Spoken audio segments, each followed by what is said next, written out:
Bienvenue dans les fondamentaux de l'aquarelle, la série qui vous aide à débuter sereinement votre apprentissage de l'aquarelle. Aujourd'hui, on va conclure le premier module, un module de découverte, d'exploration.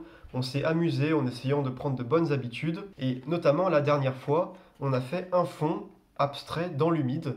On avait fait un peu n'importe quoi. J'espère que vous vous êtes amusés, que vous en avez fait plusieurs. Et le but du jeu aujourd'hui, ça va être d'expérimenter encore à partir de ça et voir comment on peut rajouter des couches pour enrichir un tel fond. Donc, sélectionnez le fond que vous avez réalisé et que vous préférez. Encore une fois, celui que vous préférez, ça ne veut pas dire que vous l'aimez, que vous en êtes satisfaite ou quoi que ce soit.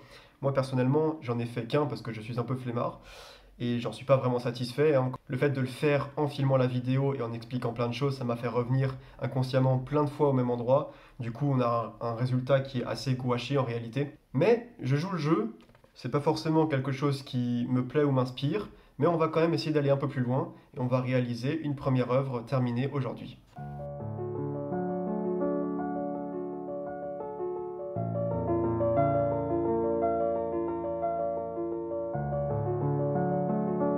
Alors, je vous rappelle les bonnes habitudes. Je me suis lavé les mains, j'ai tout à portée de main.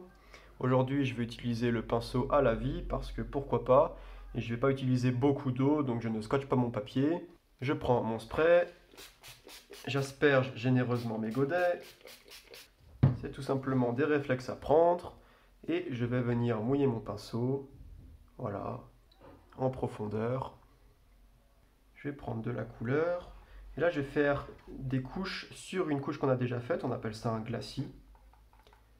Et je vais le faire avec de la peinture assez diluée. Donc je viens diluer dans ma palette. Vous vous rappelez, on contrôle la dilution en posant le pigment dans la palette et en rajoutant de l'eau. Un bon pinceau aquarelle, c'est vraiment un pinceau qui fait plein de choses. Non seulement il prend le pigment, mais il s'imbibe aussi d'eau, il peut rajouter de l'eau, il peut aussi, si on l'essuie, venir enlever de l'eau. Donc un bon pinceau à la vie, en particulier à l'aquarelle, c'est vraiment un pinceau à contrôler l'eau. Bon voilà, on va pas essayer de faire quelque chose de trop précis non plus. C'est pas l'idée de ce premier module. Vous vous rappelez aussi que là j'ai bien imbibé mon pinceau, mais j'ai pas forcément envie d'avoir un pinceau aussi chargé. Donc je vais venir l'éponger légèrement, je veux pas non plus qu'il soit tout à fait sec. Et bah pourquoi pas venir passer un peu de jaune là-haut. Là, j'ai un orange qui traîne, je vais le réactiver en reprenant de l'eau.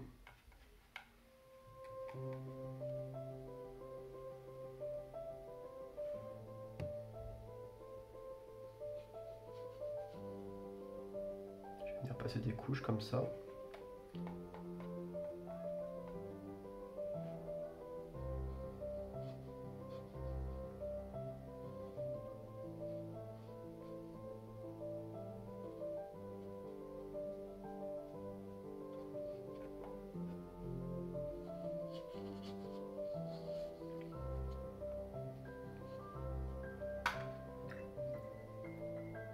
Juste histoire de faire des taches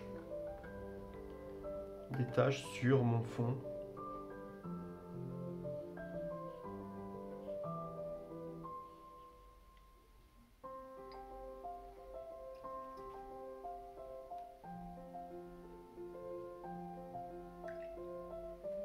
Intéressant, non? Ça donne un peu plus d'accroche visuelle à notre fond qui était complètement flou, puisque peindre dans l'humide, ça permet de créer des fonds flous, mais même sur une composition abstraite, on veut pouvoir donner des points d'accroche, des points d'intérêt.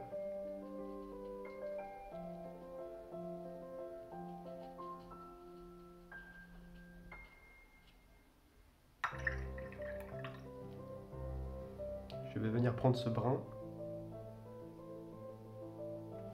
puis je vais le déposer dans le bleu qui est encore humide, ça permet de faire des diffusions.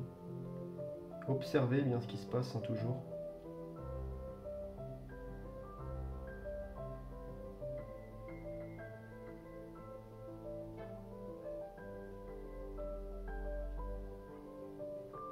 Et surtout, n'essayez pas de faire la même chose que moi.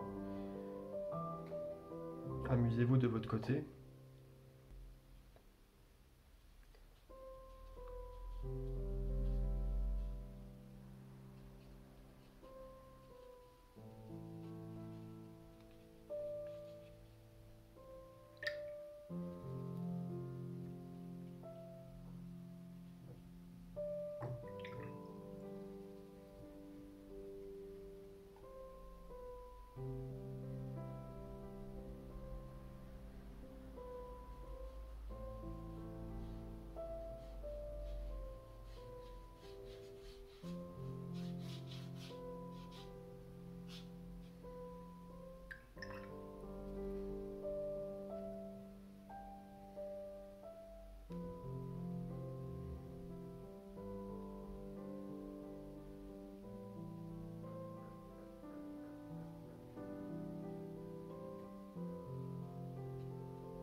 vous le laisse exprès en vitesse réelle.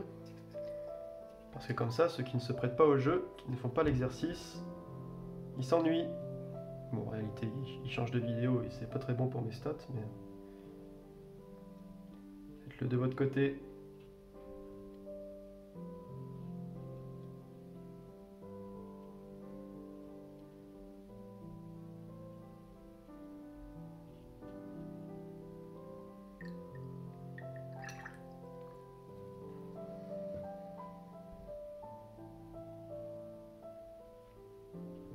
Bon, je vous avoue que c'est de moins en moins abstrait parce que j'ai une petite idée derrière la tête là qui m'est venue. En fait, je vois un personnage, mais je vais vous montrer après. Vous n'êtes pas obligé hein, de voir quelque chose. Vous pouvez rester complètement dans l'abstrait.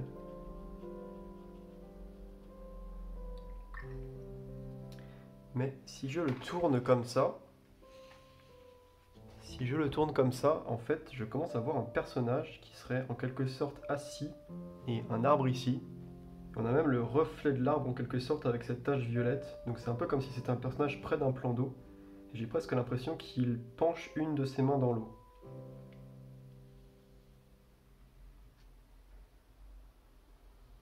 Du coup, je vais rajouter des lignes comme ça, qui vont faire en quelque sorte un peu comme des vagues.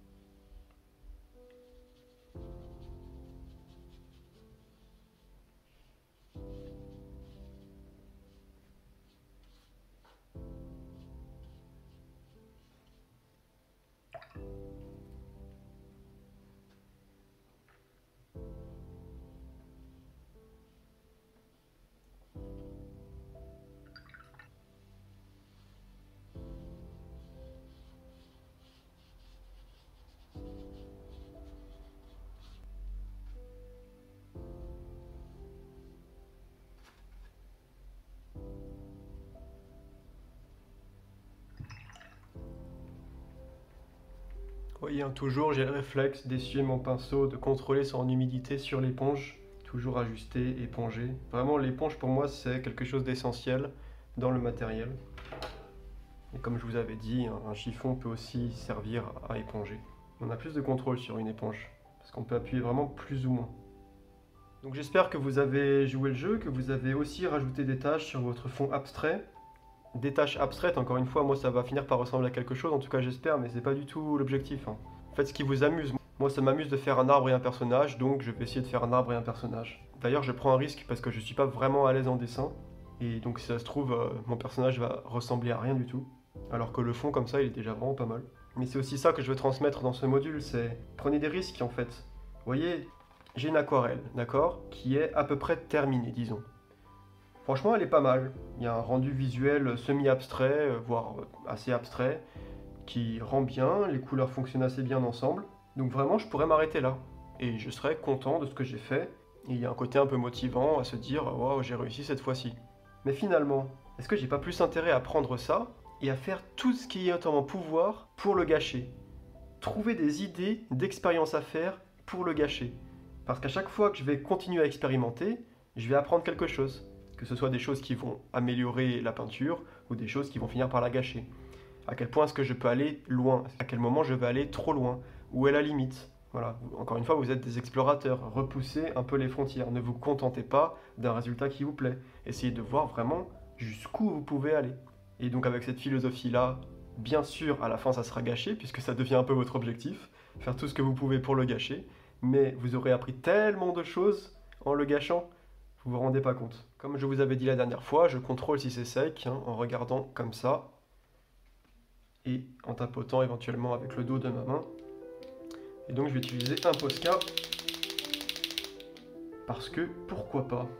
Alors, c'est un peu stressant.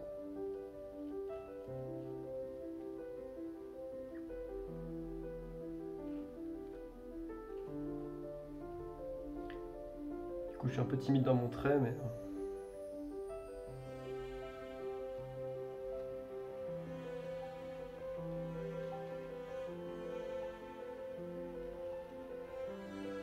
Moi, je vois bien son deuxième bras comme ça qui se penche vers l'eau.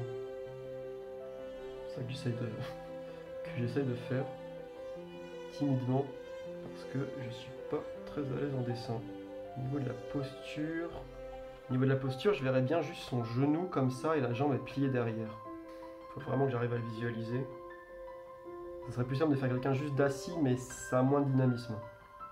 Bon, je me prends trop la tête. On a dit, on expérimente et on rate. Allez.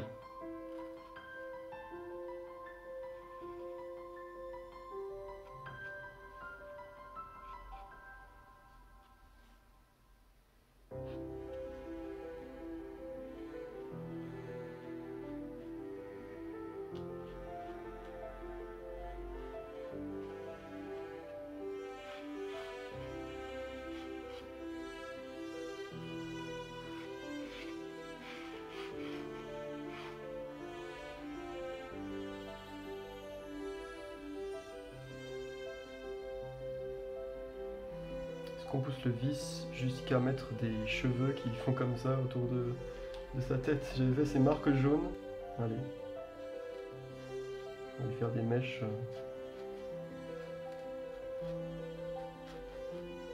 J'ai aucune idée de ce que je fais. Je crois que c'est la première fois, honnêtement, que je dessine autant avec un Posca. Je vais lui faire des yeux faciles. Alors, ouais, c'est très bizarre. Hein. Ça marche pas du tout ma posture. C'est bien parce que après je vais pouvoir le reprendre. J'essaierai de le redessiner, peut-être en cherchant des références. Voilà. Le cou doit passer plus derrière, il y a l'omoplate ici j'imagine. Pourtant c'est un truc que je travaille en ce moment, les postures et un peu l'anatomie. Mais j'ai pas le niveau pour faire un truc d'imagination.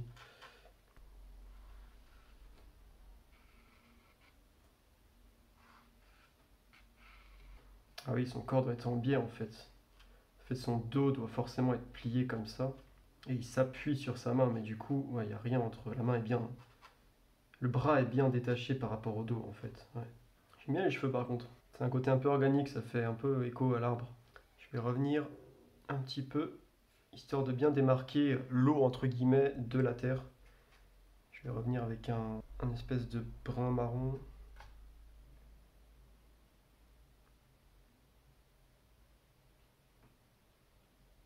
Peut-être que je peux cacher la misère ici. L'aquarelle, le problème, c'est qu'on ne peut pas vraiment cacher la misère. C'est un peu ce qui fait son charme, quoi. Comme je vous disais, c'est un exercice de haute voltige. Donc c'est vraiment un plaisir quand on commence à maîtriser relativement le truc. Un peu comme quand on joue un morceau difficile au piano, qu'on arrive à le sortir sans fausse note.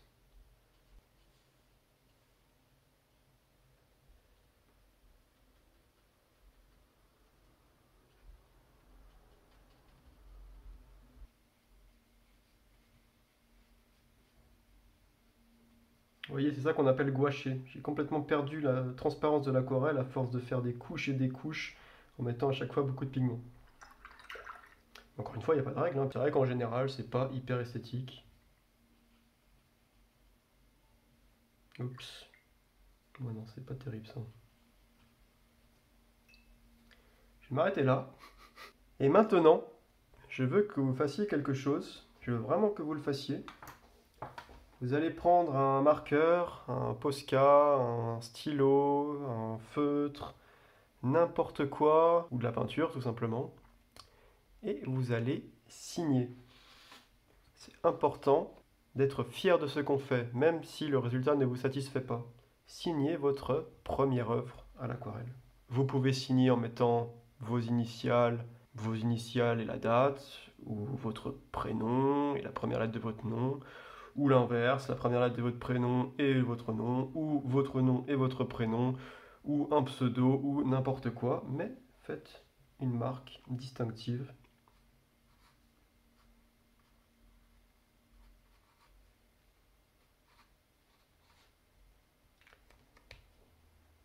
Je me suis amusé, j'ai fait un fond abstrait avec beaucoup d'eau, j'ai rajouté des couches par-dessus, j'ai fait un peu n'importe quoi, Je n'ai pas cherché à faire quelque chose de spécifique. Et puis j'ai commencé à observer et j'ai vu qu'il y avait un arbre qui se détachait, un personnage.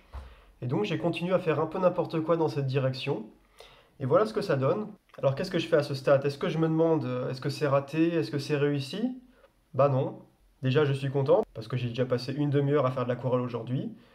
Donc là, pour le coup, c'est mission accomplie sur ma routine quotidienne, disons. Et ensuite, en fait, je suis assez content du résultat, même s'il y a plein de défauts techniques qui sont dus au fait que je faisais pas attention à ce que je faisais.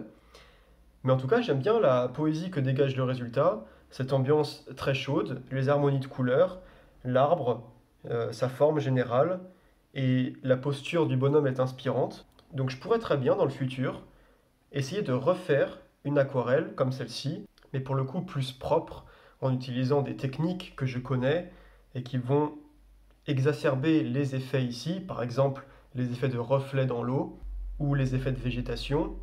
Il faudra aussi que je travaille la posture du personnage parce que je la vois à peu près dans ma tête, mais juste la dessiner d'un seul coup, je n'ai pas le niveau en dessin pour faire ça. Donc il faudra que je prenne une feuille et que j'en fasse des dizaines, probablement, des postures comme ça, en essayant de voir des photos de référence, voire même en essayant de reproduire la posture sur mon canapé, en me prenant en photo et en essayant de redessiner ça de manière assez schématique pour finalement arriver à un résultat qui serait plus convaincant et plus lisible. Donc, de mon point de vue, même si clairement c'est pas quelque chose que je vais afficher à mon mur et en être fier quand j'ai des invités, de mon point de vue, c'est parfaitement réussi et je suis sûr que quel que soit ce que vous avez fait après ce premier module, il y a toutes les raisons pour que vous en soyez fiers. Voilà, vous allez me dire, Thibaut, c'est vraiment n'importe quoi ton cours, on n'apprend rien de spécifique. On m'a dit l'aquarelle c'est technique, c'est la plus dure des techniques en fait, beaucoup plus dure que l'huile ou l'acrylique. Il faut être très précis, il faut apprendre plein de choses avant de se lancer. Alors, oui, c'est technique, maîtriser l'eau, clairement ça n'a rien d'évident, ce qui n'empêche pas du tout de s'amuser, encore plus quand on a un médium comme ça, où on a des effets assez spectaculaires qui apparaissent en faisant quasi rien, tant qu'on met beaucoup d'eau. Donc on a le droit de se lancer, d'explorer, de s'amuser, et ensuite à côté on apprend la technique, et plus on apprend de la technique, plus on agrandit notre boîte à outils, et plus notre boîte à outils s'agrandit, plus on peut s'amuser, plus on peut repousser les limites, plus on peut explorer, et c'est ce cercle vertueux qu'il faut chercher. Et dans ce cercle vertueux, il y a des bonnes surprises, il y a souvent des mauvaises surprises, mais tant que ce cercle y tourne, vous progressez, et c'est l'essentiel. Ceci conclut notre premier module, et je vous dis donc à la prochaine pour le deuxième module qui sera dédié à la technique des lavis.